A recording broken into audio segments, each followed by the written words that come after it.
Welcome. In this video we will discuss some in-depth topics regarding REST and Wgpu. It is designed for anyone looking to learn more about high-performance rendering. In this first video, we will go through architecture, Wgpu setup, Wgpu textures, and much more. Let's get started. First off, why render buttons with textures? Why not render 2D meshes for your buttons or control visual aspects purely in the shader? Because this project is not meant to replace CSS or be used by third parties at this time. Using dynamic approaches only complicates the code. Here, you can see the scaffold indirectly architecture of our project. We will be creating a GUI kit called EverydayGUI. Organizing your projects into a monorepo of sorts with the crates folder for each major module is considered best practice. By the end of this video, you will need to have your main file, shader files, and texture file accessible within your project. Fonts are for later. Now, you can see the cargo. TOML for the EverydayGUI crate. We specify the most recent REST edition as 2021 to use the latest language features. We leverage ByteMuck for easy typecasting, which is converting from one type to another. Features for easy async blocking, which is the ability to wait for an operation to finish before completing the current code block. Image allows us to load our image as an image buffer which used to write textures in Wgpu. Winit provides us with the ability to open a window, while the font-related packages are for later. Alright, let's get into the main code file. We begin the file by using a few resources. Rust conveniently makes installed packages available automatically, but you can specify namespaces here to avoid writing the full path later. We could use more namespaces here to simplify our code further, but this is the compromise I have made for now. Take a look at these button-related structs. You can make a completely custom specification for your buttons. There is no need to rely on generic primary and secondary labels because this is your own system. For now, our code will only support the green and small short combination for simplicity. Now we enter the matrix and things get a bit more interesting. You'll notice that each button has its own vertex buffer, index buffer, and bind group. That is because later, when we make draw calls, we will need an associated buffer for each draw call, and each button gets a draw call. However, the texture and sampler are shared between button instances and are only associated with this button here. Note that we use vertex as well as index buffers because it is far more performant than simply supplying triangles. Triangles alone have many repeated vertices. If you don't know, vertices are the corners or points of a geometric figure, while indices are a mapping of vertices to triangles which eliminates the repeated vertices. Also notice that each button config will require information describing the button and powering the button. Next we have two more structs. The atlas config will simply describe the texture atlas and provide information related to the atlas. A texture atlas is basically a single image composed of many smaller images which increases performance. We also specify the vertex as a struct because we will want to pass this data into the shader with the same shape. Remember, a vertex can hold all sorts of data. The special attributes applied to the vertex struct simply help assure compatibility with ByteMuck. Now we will implement the primary function on the vertex, the desk function. This function creates a buffer layout for our generic vertex, but could provide a layout for any other vertex-like struct in our program. As usual, the array stride is set equal to the size of the bytes needed to fill one vertex of data, while step mode matches our current setup. The attributes break down the data further, specifying offsets within the array stride, binding locations, and describing the format of the attribute. We will use this function later when creating the rendering pipeline. Now we continue with our program logic by building a higher level function which will form the basis of our GUI kit. Create button will accept some common Wgpu types to help in the button creation process. It will also accept two configurations that we created structs for previously. To begin the function, I will make use of an upcoming, lower level function meant for getting the vertices and indices associated with a button a simple quad at a given position. We will cover that lower level function more later. Now within our create button function, we must create those vertex and index buffers that were mentioned in the button struct earlier. Thankfully, Wgpu provides a convenient function for initializing a buffer. We can easily pass our vertex and index data, leveraging bitmap to cast our vector of vertices to an acceptable type for the GPU. Next comes establishing this button's bind group. It will follow the same layout as all the other buttons, while also sharing the same texture view and sampler. When we create a bind group per component instance, we can update buffers for each button separately, without affecting the others. We will use the bind group right alongside the vertex and index buffers for the draw call. Finally, we wrap up this create button function by returning our button information. Now we get to build our lower level function for getting the vertices and indices for a button based on position and sizing data. We already covered the parameters when we leveraged this function previously. However, internally, you can see that I am calculating UV coordinates and setting important variables. UV coordinates are just values between 0 and 1 which are proportional to the actual value in pixels. I have hard-coded the button's width 80 pixels and height 25 pixels into the code for now, as well as the scaling factor, which depends on screen resolution and scaling settings. Next comes another set of variables and basic arithmetic. We are focused on setting NDC variables here. NDC is for determining the position within the window, as opposed to determining the position of textures as with UV. NDC values are from 1, -1 to 1, 1 while UV is from 0, 0 to 1, 1. If you have any trouble with the arithmetic, logic, or units, ChatGPT is your friend. Finally, the vertices for our button are assembled. As you can see, the NDC variables are used for determining position, while UV are used for the texture coordinates.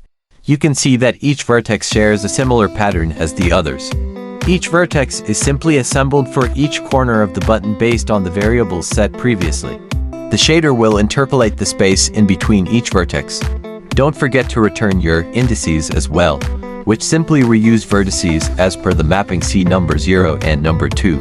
Next we will build an important function which will be used soon. As usual, it takes some important WGPU artifacts, as well as your typical file path. We leverage the popular image package to open an image buffer as well as extra image metadata like sizing. We use our GBA to assure alpha transparency. Then we prepare this data into a WGPU definition. Don't worry about layers, we are not utilizing 3D textures in this GUI kit. Here we will directly create the texture. We do not need bitmaps as we are creating GUI where none of the elements will appear smaller than their original size. For now, let's not complicate things with multi-sampling. The dimension is simply to D, while the format is befitting of a PNG image as it matches the RGB8 format from earlier. The usage specifies how you can use the buffer or texture, with common combinations existing for certain types of buffers or textures. To finish this load texture function, we will actually write the texture. This involves more WGPU definitions. The origin property is for specifying where the texture should begin within the image, and we set it to all zeros. The aspect property specifies depth stencil related settings, which we will not tinker with for now, as we have no overlapping UI elements. In the image layout, you can see that we are using some standard arithmetic to transform the image's size into bytes and rows. Finally, the width and height are divided by 3 because the texture atlas PNG file is an x3 sized image for higher resolution screens. Now we are ready for the primary function of this early GUI kit. Initialize core will simply accept the when an event loop and window to separate some logic for the upcoming main function. First things first, we extract the size of the window with a small check using max to assure our size is at least 1. Here comes some of your run-of-the-mill WGPU setup using the current specifications. We essentially skip over the directs 1 to compiler settings because we are only testing and do not require maximum compatibility. However, in our instance creation, the backend is specified as primary. This will pick the best backend for your environment Vulkan, OpenGL, directs, Metal.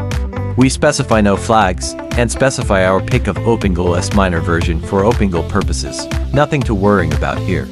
Let's also set up the needed adapter, device, and queue. The adapter options are self-explanatory, but you should explore what is the best fit for your application. When requesting your device and queue, it is often appropriate to specify required features, but we don't need any yet. Also pay attention to your limits, as you may need to adjust them if you run into them later. However, the defaults are safe. Now we leverage our previously create load texture function. Notice that we leverage arc to make certain WGPU entities available across functions. This is sometimes necessary to work with Rust's ownership model. The clamp simply specifies min and max rules for when our UV coordinates fall outside 0 and 1. The filters determine how the texture is sampled in various scenarios, which can help make the results more clear or pixelated. You'll notice the texture view requires no special settings. Now comes the creation of the bind group layout, which will be shared between our buttons. You'll notice this layout shares the same to binding locations as the buffers which are set in the create button function. Both bindings are visible by the fragment shaders, but tie, the binding type, is different between the two bindings. The first is because we are not ready to configure multi-sampling in this GUI kit, and we are supplying a 2D texture rather than 3D. Yes, GPUs natively support 3D textures. Now, go ahead and create the pipeline layout. It's easy. Finally, we are ready to start defining the buttons using our functions and structs. Most of this code is simply the passing of variables through to our structs and functions. We repeat the same for button number 2. Then we wrap them up in a vector. We will be rendering UI components in groups to avoid switching the GPU between textures and bindings frequently. Next, we can take care of loading the shaders. This is also very simple and just requires setting up empty files for your shaders for now. This is also where the swapchain format is gathered. The swapchain is a common graphics rendering concept where frames are being prepared as one is being displayed. Now let's create the render pipeline. This essentially brings everything together, and we will use it to draw it during our render pass soon.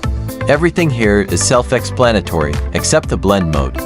This is set explicitly to enable alpha transparency on our PNG image. We can also quickly create a surface configuration entity, while using the configure function to assure our surface can display properly. Now we're finally onto the win and event loop. This is where we will execute draw calls on every frame. Begin with the run function and a match expression, just as you normally would with winit. To support window resizing, simply run some functions again when the resize occurs, along with a call to redraw. Now, with everything set up and running, we are able to extract a texture frame from the swapchain using getCurrentTexture. This all happens in just nanoseconds, mind you, which is why these operations are intended to be called on every single frame. The encoder is a necessary prerequisite to the render pass. In the render pass, go ahead and specify a background color for your clear color. Now, we can wrap up the initialize core function. This is where all the action really happens. Set your render pipeline into your render pass. Then set your per button buffers and bind group along with an index draw call as we are using indices optimization. Now that the most important work has been completed, you can simply submit the encoder to the queue and present the frame. To finish up the Rust portion of this introductory video, let's put together the main function. A confirmatory message is always nice, but the event loop and window are instantiated with matching options. We then leverage the futures package to block execution while initialize core is running. Here is a preview of what the texture atlas PNG looks like, with various sizes included for later use. This is the fragment shader. It is quite simple. By taking advantage by the powerful, built-in texture sample function, we are able to sample a pixel of color from the image. Great! Last but not least, here is the vertex shader. It simply normalizes the position coordinates to 3D space and passes the texture coordinates to the fragment shader.